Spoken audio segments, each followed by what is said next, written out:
o cristão e a sociedade. Ao pensar na relação do cristão e a sociedade, a princípio poderíamos pensar que é nosso papel enquanto cristãos transformarmos a sociedade em uma sociedade cristianizada.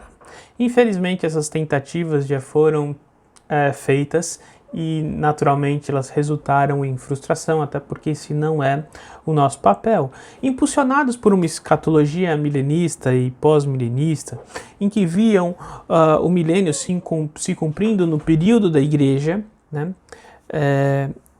Ou ela se cumpria no período da igreja, ou então preparava a sociedade para a chegada do Messias.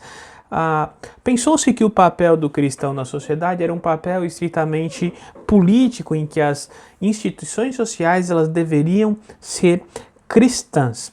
Vimos isso de modo significativo na Europa católica da Idade Média, em alguns países protestantes, nos séculos XVI a XVIII. Em diversos grupos, isso de muitas formas não foi positivo, ainda que em diversos casos tenham trazido uma série de benefícios, e a nossa sociedade ocidental ela deve muito à cultura cristã, a ciência, a tecnologia, tem muito aí da nossa cultura cristã e benefícios trazidos, inclusive separação de Estado e religião, é um produto especialmente aí da Reforma Protestante, mais especificamente uma batalha, uma luta aí dos batistas. Tá? Você que é batista, essa é uma luta sua, separação de igreja e Estado. Por isso eu não creio que o objetivo da igreja seja transformar o Estado em um Estado cristão.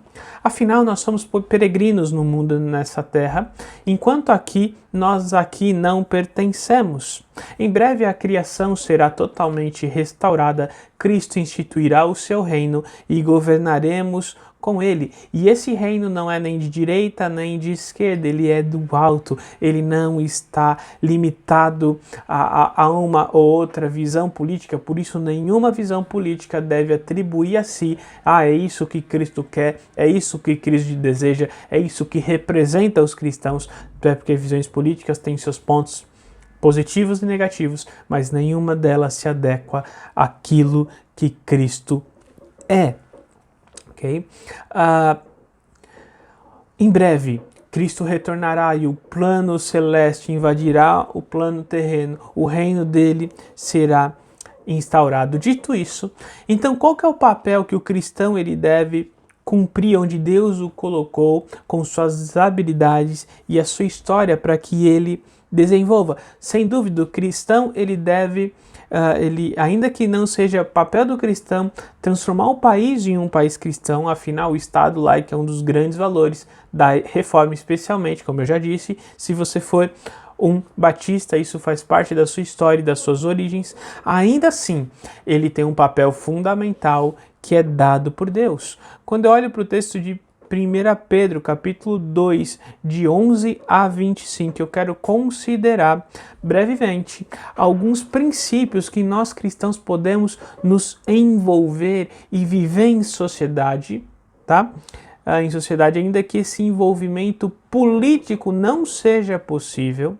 Tá? Em alguns momentos na história da igreja, o envolvimento político foi impossível, a igreja foi perseguida, ainda assim a igreja tinha um papel social, papel na sociedade relevante por esses princípios. Se é possível esse envolvimento político, graças a Deus por isso, é papel do cristão também transformar a política de uma forma bonita, de uma forma de acordo com a vontade de Deus. Mas olhando para esse texto, capítulo 2 Pedro 2:11 a 25, tem alguns princípios que nos ajudam. 2:11 diz assim: amados, insisto em que como estrangeiros e peregrinos no mundo não se abstenham dos desejos carnais que guerreiam contra a alma. Amados, insisto que como estrangeiros e peregrinos no mundo, vocês se abstenham dos desejos carnais que guerreiam contra a alma. Pedro inicia o parágrafo, ele lida com o papel social dos cristãos perseguidos, de modo que se lembrem que não pertencem a esse mundo, eles são peregrinos, a sua habitação é celeste, eles devem viver de acordo com essa nacionalidade. Não não cedam aos desejos da carne, vocês pertencem ao reino dos céus. Eles devem viver de acordo com a cidade de sua origem, não a cidade que eles vivem, porque eles são peregrinos, eles pertencem aos céus. Eles pertencem a Cristo. Esse modo de viver ele é profundo e distinto tanto na esfera espiritual quanto humana.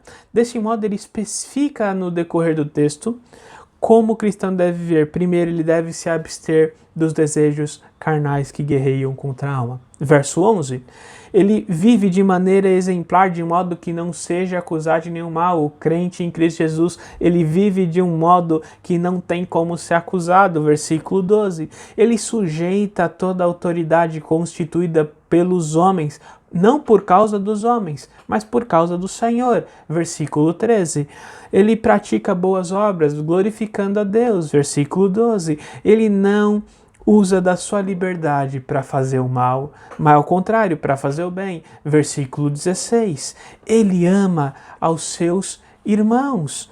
Verso 17, ele teme a Deus e honra ao rei.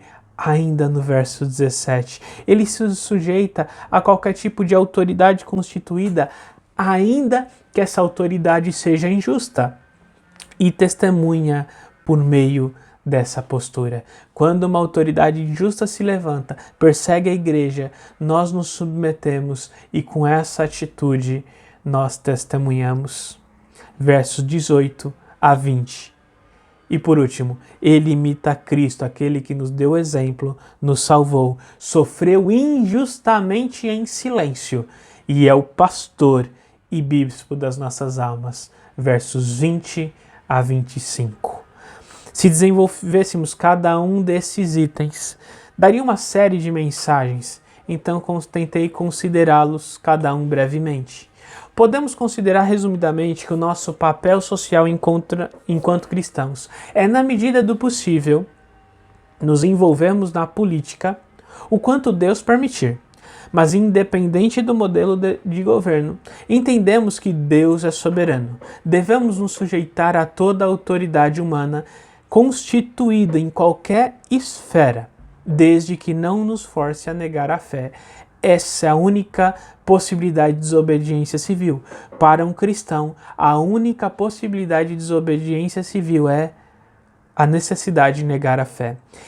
E desse modo devemos praticar boas obras para que as pessoas vejam Deus em nós. Devemos obedecer às autoridades para que Deus seja glorificado, porque Ele é soberano, Ele é quem determina todas as coisas. A nossa conduta deve ser tão pura e correta diante de Deus, longe dos desejos carnais e dos homens, com uma maneira exemplar, que não terão como nos acusar de coisa alguma. Enquanto refletia nesse texto, me veio à memória a história de Daniel. Talvez essa história estivesse à mente de Pedro quando ele deu essas orientações. Daniel estava em um império estrangeiro, longe da sua terra. Ele se destacou politicamente. Seus adversários precisaram usar a sua fé para acusá-lo. Quem dera, esse fosse o modelo dos políticos cristãos, independente das suas convicções e ideologias políticas.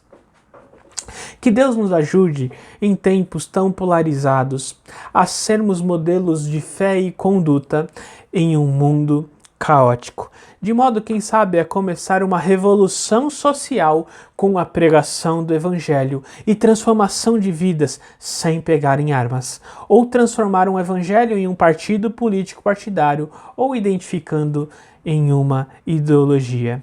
Você é peregrino, é estrangeiro, não viva como alguém deste reino, mas como um súdito do reino de Cristo, ou seja, a semelhança do rei, onde Deus o colocar.